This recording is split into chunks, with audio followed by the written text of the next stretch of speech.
Chanel breaking news. Chanel CEOs are also finally stepping up and warning us to what's about to come. And you know that if Chanel's own CEOs are saying the shit hit the fan, then the shit really did hit the fan. Let's get to the breaking news. But first, subscribe to my channel, thumb up this video. You can also push the join button next to the subscription button. Become a member today. Gain access to extra perks. You can also join me on Patreon. superdacob all spelled together there as well for extra perks. Thank you to my members and patrons who already pledged. This video is being filmed live in front of a live virtual audience. I live stream several times a week, so come join the fun, come join the chats. Hello to my co-chatters. Alice Aquarius is asking in the chats, what's the breaking news? Is Chanel opening an outlet? You know what? I would not think so for now, but I wouldn't be surprised if in the near future they would to do something like that. Very hush-hush, you understand, without announcing it big time. But who knows? Thumb up the video, subscribe. You never know. But no, for now I have from Fortune magazine a report saying forget China. Fashion empires are facing an even greater risk from luxury fatigue. Yeah, according to Chanel executive. Now here's what we've been told thus far. We've been hearing news about many public brands that are public on the stock market with shareholders experiencing really bad moments, except for Hermes. Hermes is still doing quite well. But LVMH has experienced in the third quarter of 2024 a major fall down, a fall from grace on the stock market, Kering as well as other brands. Everything I say in this video is for entertainment purposes only, not rooted in truths or facts. Everything's alleged and just my opinion. Chanel is a privately owned company. They do not answer to shareholders. So what does this mean? This means that if there are economical problems, if there is trouble in the money paradise, Chanel has different strategies and ways to navigate the turbulent waters of economic trepidations, trials, and tribulations.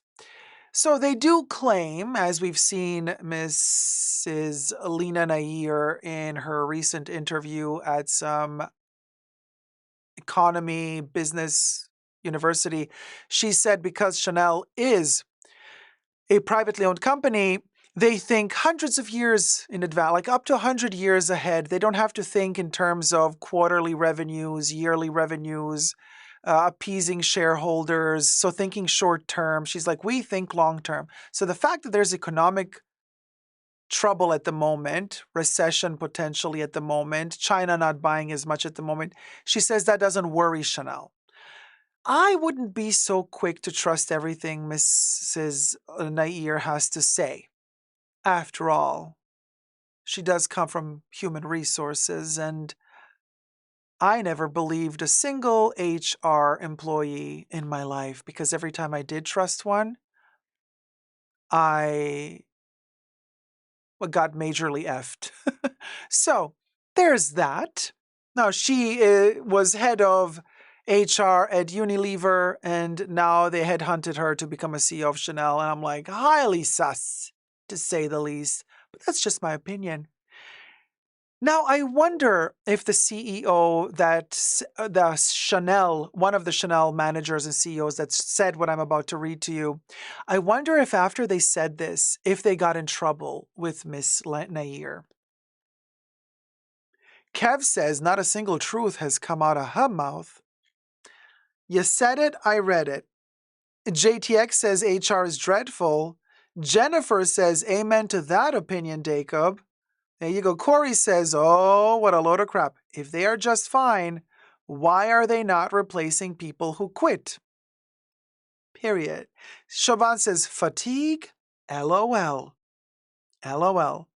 Simplistically Normal says, as an HR management employee, I'm reading the chats here, I can agree, a lot of HR people are crappy.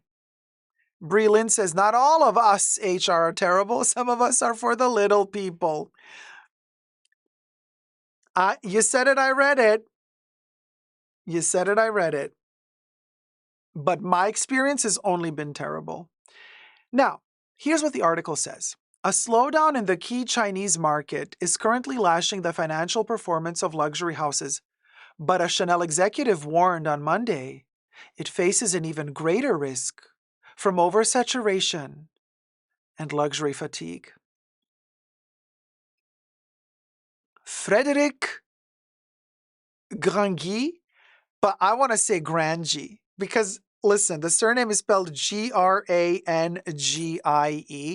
I just feel like this article requires me to read the surname as Grangy because it's cringy, but it's Grangie. So anyway, Mr. Frederick Grangie, head of the watch and jewelry division at Chanel, has spoken. He told the Swiss daily Le Temps that 2025 and 2026, now this is the years and not watch models, okay, that the year 2025 and 2026 will be complicated for the luxury industry. Now, when an executive admits that something is complicated, you usually have to calculate 15 to 20 times worse than what they just said. So if he said complicated, he meant devastating. He meant terrible. He meant we don't know if we're going to survive the hurricane. Okay? Katrina, hurricane, Katrina. Let me say, okay? Yeah, here you go. Hurricane Lena, Hurricane Lena. IYK. Now, after 3 years of strong growth, he says, the industry is now being buffeted by a drop in demand from China amid the country's property market crisis and high youth unemployment. And again, I find it very interesting how they completely focus on China, but then when they asked Lina Nair in another interview about Chinese market slowing down, she says, oh, well, we don't really care much. China will be back again. But then the other executives say, no, China is really important for us. But then Lina is super quick to say, whatever, we'll go. And I'm thinking to myself, again, here you go, Lina, stating something that, and in front of your children of all things, because her two sons were apparently in the audience when she was giving her interview, together with her arranged marriage husband. I say arranged marriage because she says it in every interview that her marriage was arranged by her dad. So, they say that luxury industry leader LVMH saw sales slide 4.44% in the third quarter, primarily due to China, while sales at Gucci owner Kering fell 15%. Now, I've said this in another video of mine, quit blaming China for your shortcomings, European luxury brands. And I explained what I mean by that in my prior video. Go check out that video.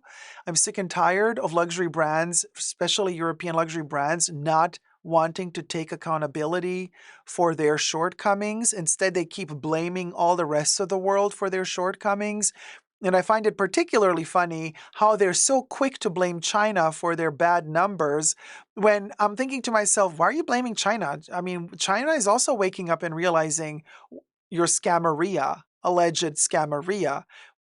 You manufacture most of your shit in China, then you ship it over to Europe, you attach the last buttons in Europe and you call it made in Italy or made in France, and then you reship it back to China. You sell it to the Chinese folk in your luxury boutiques for a huge markup. Maybe the people, allegedly, of course, everything. And then you're saying, well, China is not really buying anymore. Yeah, well, yeah. Maybe the Chinese have woken up and realized what's going on here. Allegedly, of course. Now, they say that China had been the growth driver for the luxury industry in recent years, and certain luxury firms had become overly dependent on it, Grangie said. But he pointed to a third factor that is much more worrying. Of course, we're worried. And explains why this crisis could last longer, calling it a sort of luxury fatigue. Now we're getting to the point, because I do believe this is more the case. rather than just saying, oh, it's China's fault, they're not buying anymore. There's this feeling hitting mature markets in which customers are starting to ask, what's the point of this industry?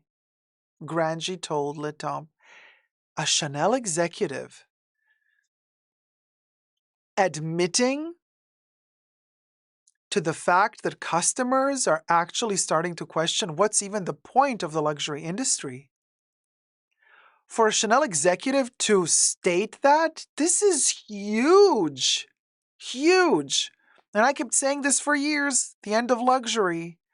I have kept saying this for years, and people have been laughing at me for years. And now here we are. Even Chanel's own executives are saying, what's the point of this industry? Wow. Wow. Finally. Finally. Finally.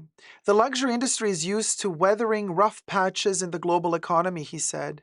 But this crisis will profoundly affect our business because our clientele is tired of being bludgeoned by luxury. Our clientele is tired of being bludgeoned by luxury? And you are a Chanel executive, and you're admitting this. Respect to you for being so honest, but damn, that's one heck of a statement. Say, you're literally, guys, he's saying, and I'm reading between the words here, our customers are tired of our little tricks of the trade to make them keep coming back for more for the huge prices that we're serving them. Robbie Lorraine says it's about 10. Period. Lena's gonna be mad, says Cinnamon Roll. Right? Crazy Cat Lady Joe says, how long has Lena been there now? Didn't take her long, right? Lena arrived shortly after Karl Lagerfeld passed away. Lena arrived during the pandemic. And as Lena arrived, Virginie Viard started fading out.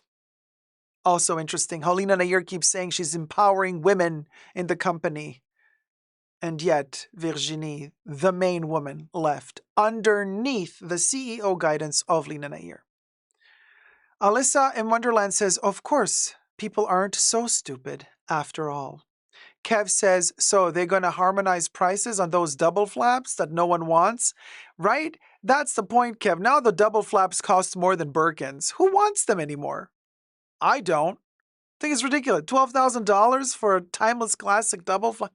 Girl, you can keep your double flap and keep upping the price of your double flap. Nobody cares anymore.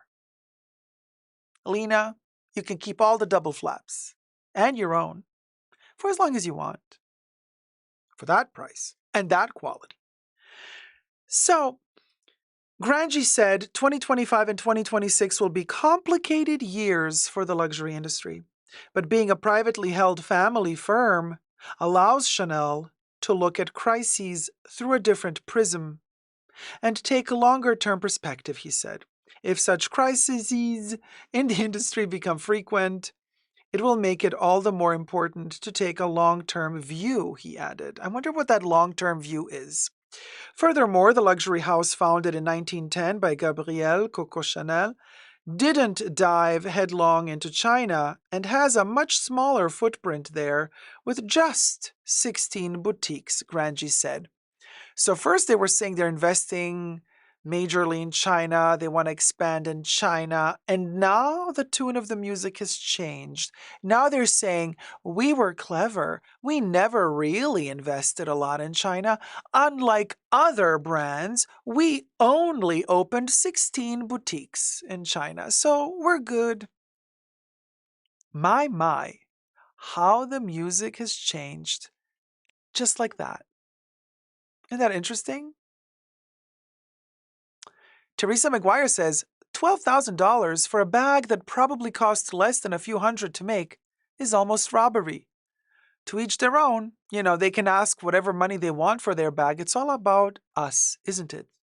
It all boils down to the client. What are we willing to pay for it? What is the bag truly worth to us?